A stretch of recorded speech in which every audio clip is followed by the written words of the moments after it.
Hello everyone, welcome back to my channel. Finally, we are going to review Upendra. There was a lot of delay because I wanted to watch the movie properly, the best print with the best subtitles, and I also took the opportunity to watch it in the Hindi dubbed version, which is called Lakhan. It's on YouTube, and I personally thought that the Hindi dub was actually a good Hindi dub compared to other Hindi dubs of other movies, which are mostly just really funny and ridiculous and commercial. This was actually a very well dubbed movie. So for those of you who have not watched Upendra, who want to watch it in Hindi, not the Kannadigas, you guys won't like the Hindi version obviously, but the other people who want to watch it in Hindi instead of subtitles, definitely check out Lakhan on YouTube. It is a good version. Anyway, let's get right to it. Of course, this is going to be full of spoilers and details. So if you haven't watched Upendra by any chance, then don't watch this review because you're going to not enjoy the movie then. So please go and watch the movie. And now for those of you who have watched it, since I've given you a major spoiler alert,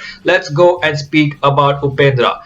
So I am once again, of course, amused by the director Upendra. He is just fantastic, and the way he comes up with these ideas and presentations and makes an impact on the viewer, which is just unlike anyone else. It's just completely crazy how he does it. In this movie, he has told a story which, for the most part, seems so vague and so kind of unreal and so kind of nonsensical and so kind of hateful for the viewer, for the audience. You feel like hating the main character and you feel like walking out because it's like, what am I watching? Why am I watching this idiot story? Why am I watching this so-called disgusting person story? This is not even worth my time. I want to leave. And then when you sit through the whole movie, you realize at the end what the whole movie was about. And it completely changes your opinion about the movie. And as he rightly mentions at the end, it's a 2D film, two dimensions. You got to watch it again with another perspective altogether. It's just amazing. It's absolutely fantastic. So definitely this movie lived up to my expectations of Upendra's movie after watching A and Om. Those of you who haven't checked out my reviews of A and Om, they are on my channel, so just check them out also. I absolutely love those movies. So now coming back to Upendra and speaking more about how much I understood the movie. This movie is obviously about, okay, first of all, let me begin with the starting. For those of the people who might have thought while watching the movie, why is this like this? Why is that like that? The movie starts with Vikram and Betal, right? So that is the moment, if you remember, which even I forgot, but if you remember to keep that in your head, you'll actually enjoy the movie and you won't hate anything in the movie, even in terms of Upendra's central character Nanu, because you know that it's a story that Betal is telling Vikram, and stories are crazy. Stories can be anything, and especially the stories that Betal tells Vikram are so confusing, even in the real legend, that they are not supposed to make sense. They're supposed to challenge you, and that's why this whole story can be enjoyed on this basic direct level of what it is, not the hidden meanings. It can be enjoyed if you keep that in mind. So I love the fact that he put in the Vikram Betal element and didn't just make it a symbolic movie as a whole metaphor by itself. So it has a validity that it is a story that is told and not just a movie which is randomly presented to us, like the recent movie Mother, which is a Hollywood movie which released. It's symbolic of many things from the Bible, but it's not told as a story, so you kind of end up wondering why I'm watching this. But basically that was a great point, so full marks for that. Now moving on to the actual story of Nanu and the three women. As we all know by now, Nanu represents the ego of man, the whole kind of bad side of man, and whatever things that he wants. And those three things are represented by the three heroines, which is Damini, Prema, and Ravina Tandon. They each represent three different things. Ravina Tandon represents wealth, money, all of that glamour that we want. Damini represents the youth, the fun, the kind of joy of life that we have. And Prema represents responsibilities, family, all of that. And ego, which is us, or which is any man or woman for that matter, we all want these three things. We all want money, of course. We all want, the fun of life, the youth, the love, the craziness of life, the enjoyment that we had while we were growing up and stuff like that. All of that, we still want that throughout our lives because that's what life's about for us. And at the same time, we have responsibilities of our family, of everything else that we need to take care of, and we can't run away from that. And we need to take care of that as well, and we want that to be in a good space as well.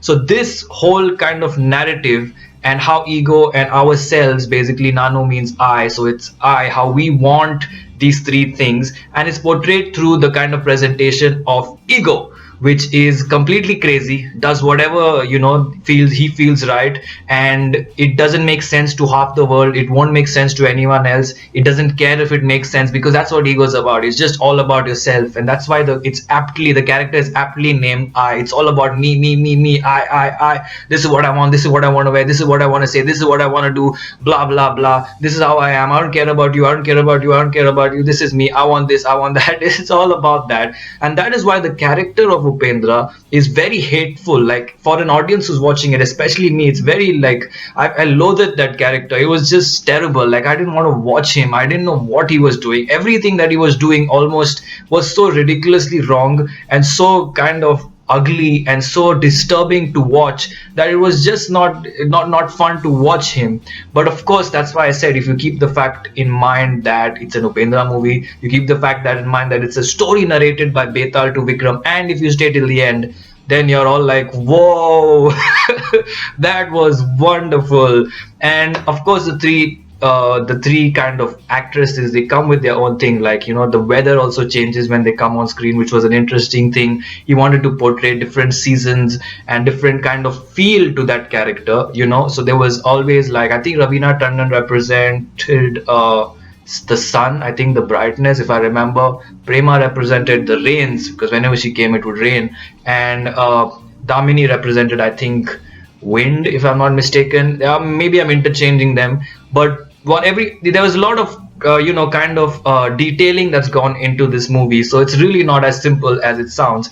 And the more you watch it, the more kind of elements and understanding that will come across to you as you keep watching this movie over and over again. 100 times is not enough. In fact, even for comedy movies like Bhagam Bhag, for example, this might sound really funny, I'm not comparing anything, but every time I watch these movies, I just find a new joke in it. I find a fifth person in the background says something that I find funny after I watch it 20 times. So it's, in a movie like this, definitely you need to watch it a lot, and you learn more and more about it, and you'll kind of understand more and more as you relate it with your life, with the emotions.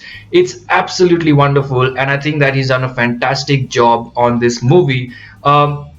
Comparing the casting of the movie, I really, initially I was wondering why Ravina Tandon did this film, or like why did they approach her. And after the meaning of the movie comes to light, it just makes so much sense. You have to show wealth, you have to show that kind of glamour element, that richness, that kind of class. So the casting was amazing. It wasn't a meaningless casting like, oh, let's get a Bollywood actress to do one role in our movie. It's not like that. It's a very meaningful casting of Ravina Tandon, because she completely portrays that classy, wealthy, spoiled kind of image that she had to portray. So it was really wonderful in that sense. Also, you're not watching people, you're not watching real people in the real world, you're watching 4 or 5 emotions interact with each other, and that's the level of depth. And he made this movie that long ago. Like, even today we don't have such movies in any part of the country, and he made this movie that long ago. In also, as I've said, in A and in Om, he's tackled very sensitive issues, subjects, words, dialogues. Long ago, it seemed like the censor board didn't care, or it was just so good at that time that a director could just say anything he wanted on screen, do anything he wanted on screen, disrespect women, give some dirty kind of bad words, and portray a disrespectful man. All these things that he does in his movies, he just did it so well. Like, in that, of course he didn't do it out of like no sense, but he did it so well at that time. And it just, today, anything simple is cut by the censor or objected by a group of people, and there's so much trouble making a film today. That's probably why he stopped making films. He's so open about everything. He's going to get like really bad response if he makes a movie today. So that's probably why, one of the reasons he just stuck to acting, because he might have encountered some troubles over the years, and he must have just decided, I can't make a very simple, quiet film with, completely protective about itself and pleasing the audience. He's just very open,